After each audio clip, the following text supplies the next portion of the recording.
Hey there, ladies and gentlemen, it's Wendy Elaine Wright-Smith at WAW Entertainment, talent manager here in Los Angeles, California. And I am always sharing important tips with you, the newcomer, for how to break into show business. And today I'm going to talk to you about fear. And I'm going to use a term called contrary action. Fear. What does it mean? This is one thing that I heard it meant. Fantasy expectations appearing real. It is when you believe that the thoughts that you're having, the fantasies that you're having, are going to happen to you or could happen to you. And so they appear real to you. And they keep you from taking action. I really believe that each person is given a special talent or a gift inside themselves. They're just shaped for something. So if you have an interest in science more than you have an interest in sports, it's because you were shaped to do science. Because if you really were shaped to do sports, you'd care about that more. You'd be wanting to do that more than science. Or people who really want to play sports and aren't really that interested in history, and they're not really that interested in math. But they live for sports. They could eat, drink, sleep, sports. Because I really believe that they were given the talents to support, their efforts in sports. They were made and shaped for sports. If you feel pulled towards acting or singing, and you've got talent for acting and singing, there's a reason for that. And you were made to do that. You were shaped to do that. So the fear that you won't be successful at it can stop you from following in your dreams and pursuing your goals. But remember, if you are so passionate about acting, then you were obviously shaped for it and likely given the natural, innate ability to do it. Of course, you need to develop that, and you need to strongly train it. So if a gymnast is pulled towards, the uneven parallel bars or the balance beam, they may have a natural innate ability for balance and be able to do that, but then they have to train, 8, 9, 10 hours a day to become proficient at it. So it's the same with an actor or a singer. I believe you probably have an innate ability. I believe it's maybe even genetic, but you still have to train it, okay? And when you train it to the best of your ability and you are really, really good at it, you will get more confidence because you know you can do it. I think fear comes from knowing you're not as prepared as you should be. And it also comes from knowing you haven't practiced as much as you should. It's also from not being prepared with the material when you go in for an audition. Or you didn't read the script, even though you had it. You didn't really work on the sides, or memorize it, even though they gave it to you the day before. You're afraid because you didn't do your best, and you're afraid you're going to get rejected. That kind of fear you can fix by being more prepared, by practicing more, by taking more classes, by training yourself more. The kind of fear that comes from imaginary places, like I'm just not going to be good enough. There's like a tape that runs through all of our minds. Successful people have it too. People who don't achieve their dreams and their goals have it too. But there's a difference between the people that achieve their dreams and goals and those that don't. The ones that achieve their goals have the voice that goes on. It's like this constant, you get this brilliant idea, oh my God, I could do this. And then another thought goes, no, you can't. You're not going to be good enough. There are other people who can do it better. They're never going to pick you. You're too this, you're too that. You're not enough this, you're not enough that. And then that's the part that goes, blah, blah, blah, blah, blah, blah. Successful people learn how to tune that out and move through the fear. They take contrary action, which means they feel the fear, but they do it anyway. They feel like stopping, but they take a contrary action and they keep going. They feel like quitting, but they take a contrary action and take another step. They're afraid to make a phone call, but they take a contrary action and make the phone call anyway. You do the opposite of what the fear is telling you to do. And you have to push yourself and force yourself through those fearful moments. Now, here's how that worked for me personally. When I was a teenager, I wanted to be a singer. I was in a community theater group. I had done many, many plays. I loved being on stage. I loved being a part of an ensemble, but I really wanted to stand there alone with a microphone and sing. But I was horrified. I really was too terrified to do that because I was afraid of being judged, and I was afraid of people maybe would laugh at me or I wouldn't be good enough. But I would go home and sing for 5 or 6 hours, and so I knew I was good because I'd recorded it over and over and over, and I'd listened to it, and I knew it was in key. It sounded great. It had passion, it had emotion, and I loved it. So I knew I had something amazing. Now I had to overcome my fears and go out there and let other people know about this amazing gift and talent that I had, right? Difficult.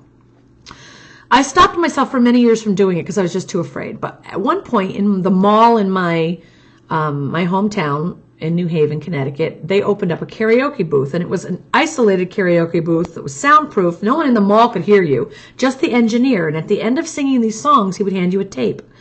Well, God, I couldn't wait till school's over because I would go right to the mall, right into the karaoke booth and sing songs and get lost in the place that I loved the most at that time in my life, which was singing. And he'd hand me the tape, and I would leave so proud of myself and listen to my little recordings and go home. And then I'd hear things that I had to change, and I'd practice and fix it and work on it. And I'd hear things I loved, and I would just be so proud. And I'd go back every day and do that.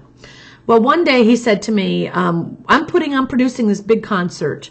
There's going to be about 500 people, and I really want the best singers in my booth to be in it. And there's going to be a lot of other singers from the community and other places and surrounding cities, but I want you to be in it.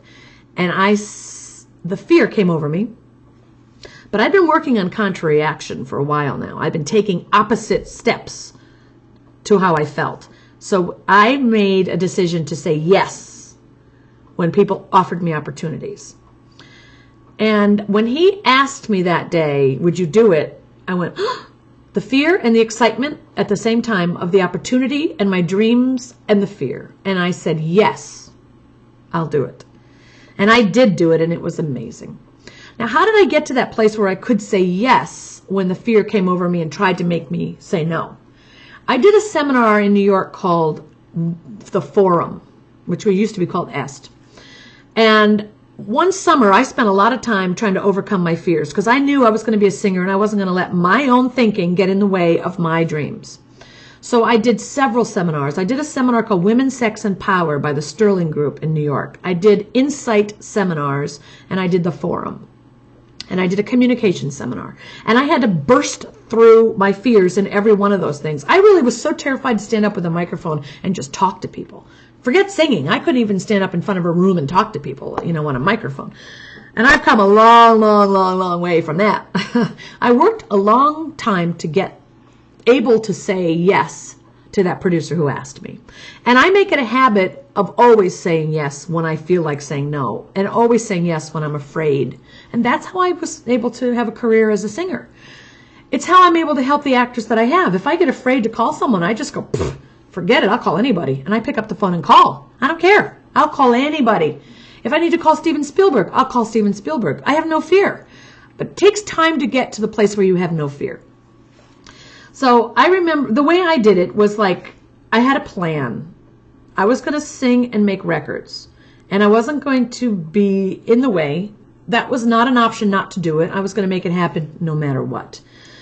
So every single time, like right after I did the Insight seminar and the Warner Earhart Est Forum things and all my other seminars, a TV producer called me and asked me if I wanted to do a reenactment show on television, where I would play the victim of a crime, and then they would show it at the end of the news. And it was called Crime Stoppers, and it was a series show. And they put me on as a regular, and I was on it for quite a while, reenacting crimes. And the first thought when he asked me was, I said, I'm going to say yes. No matter what he asks, I'm going to say yes. So that's the kind of attitude you have to create inside yourself. I use little Post-it stickers. I would write on a Post-it and put it on my mirror, I am independent of the good or bad opinions of others. I am independent of the good or bad opinions of others. It's a saying that Deepak Chopra had talked about. So he told us to say that. I was in a workshop, and so I did. And I put that on my mirror in my house, on a Post-it in my car. I had it all over my house. And every single day, you're supposed to look in the mirror and say, look right in your own eyes and say, I am independent of the good or bad opinion of others. I think I said that for a few months, and after that, I believed it, and I got it. I am. I don't care. People can have their opinions. That has nothing to do with me. And that's the kind of confidence that you need to get. I understand you have fear. Every human being does. It is a natural trait that we all have to protect ourselves. But when it interferes with your goals and your dreams and the calling that you have deep in your heart, and that pain you feel from not doing it is overwhelming, it's time to take an honest look at your life and figure out how to fix it, because that is not going to work. You're going to end up getting old and regret that you never went for your goals and dreams. And I think that's a horrible mistake, because if you were interested in doing that, it's because you were shaped to do it. You were made to do it. And your duty as a human being is to evolve and share all the gifts and talents that you were given and that you were made to give, to share to others. Part of being an artist is that you get to share beauty and like love and beauty and emotion with the world. It takes people into a place where they feel connected to themselves and where they feel happy to be alive. And it is the kind of, art is the kind of thing that makes us all feel grateful we have this opportunity to be here on this planet. The art that we all, the music, the literature, the music, the films, the books, artworks, architecture, just that is the beauty of life. If we didn't have that, this would be a very sad place. So artists are so required in society. And if you were blessed with art in your soul, then it's your job to share it with the rest of us. We all need it. Okay, so you don't get to be selfish and hoard it. You got to fight your fears and work through it. I wrote a book called Contrary Action. And it is an amazing book. It'll help you work through some of your fears and understand what's been blocking you in your life and push you through it. I got it because I used to pray and meditate a lot. I'm not a religious person at all. I am a spiritual person. I believe in a conscious contact with God, and I believe in asking a higher power than myself to help me through hard things. And one of the ways I stay connected to that higher power is to pray and meditate. I don't do it all the time, and I don't do it consistently because I'm not consistent all the time. I'm human. But I'm trying to get better every day in my life at all the things that are important to me. So while I was praying and meditating, I started having like really profound thoughts about my life. And I started writing them down. And I started having really profound thoughts about my relationships. A lot of times we let relationships distract us because then we don't have to deal with the fear that we have with things. So we get caught up in relationships or caught up in drama or whatever instead of dealing with what's going on inside and why we're afraid to move ahead in our goals. So I started writing all my thoughts and feelings down during these meditations for about 5 years, and this amazing book, Contrary Action, came forth. And if you're interested, you can find it on Amazon and read it, and I believe it will help you greatly. So that's it for now. Follow your dreams. Follow your heart. Make things happen. Get up off your butt today and make something happen for your career. Take a contrary action. Just do the opposite of whatever your fear is telling you to do. You're going to be okay. You can survive it. I did it, and I went on to do, 60 CDs. I sang with all kinds of people. I sang on tour with different artists. I sang with people I respected and admired and loved. And after about 25 years of doing that, I decided, enough, I'm done with my career. Now I want to help other people with their career. And I love being a talent manager and pushing people through their fears and getting people started on the path to success and helping them get their dreams accomplished. So that's why I'm here sharing with you every day. It's because I really, really love you. I love you. I love artists and actors and singers, and I want you to share your gift. I believe that you are here to do that. So go do it. Have a good day.